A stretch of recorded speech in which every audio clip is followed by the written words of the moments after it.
Some 35 persons from the local constabulary, the public and private sectors, and non-governmental organizations will over the next 2 days be sensitized about and equipped with the requisite skills to effectively combat instances of human trafficking here in SVG.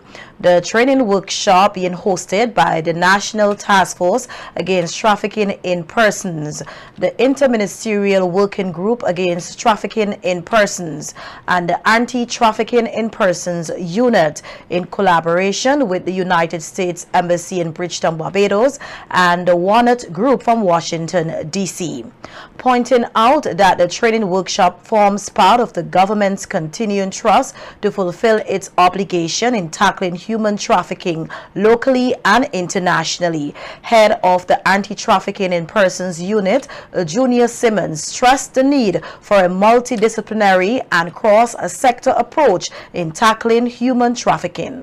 The next 2 days, law enforcement officers, public servants, prosecutors, financial investigators, labor inspectors, immigration officers, custom officers, prison officers, and non-governmental organizations like SVG Red Cross, SVG Human Rights Association, Sir Optimus International, National Council of Women, Marian House, and the SVG Christian Council will be trained in the following areas, among other things.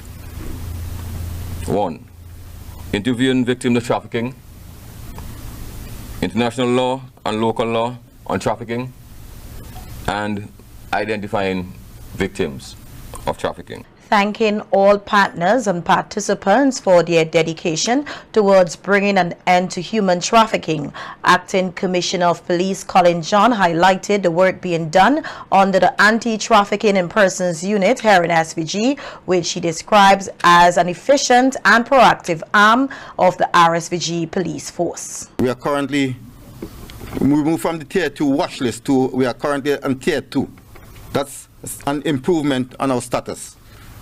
Has also effected at least one arrest for human trafficking, and we have disseminated very cogent information to our counterparts regionally and internationally that has assisted in the arrest and apprehension of persons involved in human trafficking. Trafficking is a transnational crime, hence the need for a transnational approach and a transnational solution.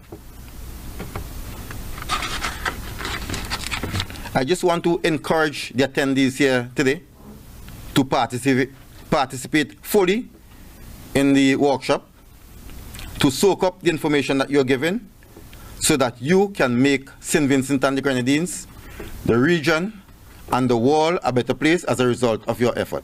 Noting that human trafficking is an insidious and vexing crime, which is both transnational and domestic, consultant in the US-based Warnath Group, Karen Rigby, deemed it to the seminar as important.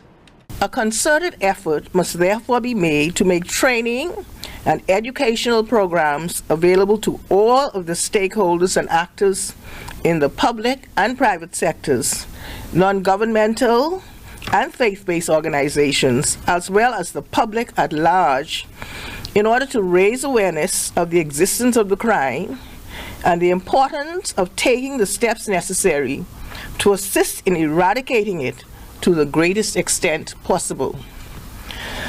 This training is therefore designed to help to ensure that those who implement the government's policies on a day-to-day basis in the performance of their duties and in a voluntary capacity are able to execute appropriate and effective solutions when confronted with trafficking in persons situations. Outlining that there can be no doubt about SVG's position in tackling human trafficking, a keynote speaker at the workshop's opening ceremony, Director of Public Prosecution Colin Williams, pointed out that efforts to combat the issue does indeed come with its challenges. We have to, of course, be prepared and equipped to deal with these circumstances. Now, let me be clear. I understand and accept and appreciate that we are part of a world community, and we have duties, we have responsibilities, and we have obligations. Fair enough. However, there are times when the burdens placed on small nation states like ours become disproportionate to our reality.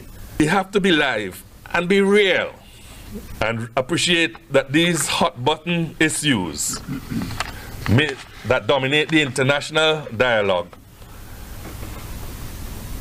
require us to allocate resources to have them addressed. The DPP further added that steps must be ongoing to ensure that SVG avoids the U.S. State Department's human trafficking watch list, and more so the consequences of being on that list. It's incumbent on us, therefore, to work at improving our standing, and even though certain things might not be what we consider to be our own priority, we have to appreciate our obligation as citizens of this international community to play our role and do our part. In St. Vincent and the Grenadines, we have done a number of important things. We have enacted special legislation that I referred to, the Anti-Trafficking in Persons Law. In addition, there have been significant other reforms relating to criminal practice and procedure, and as well criminal evidence that can be relied on in the fight against human trafficking.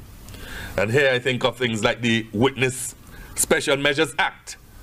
We are miles ahead of every other country in the Eastern Caribbean in terms of witness special measures.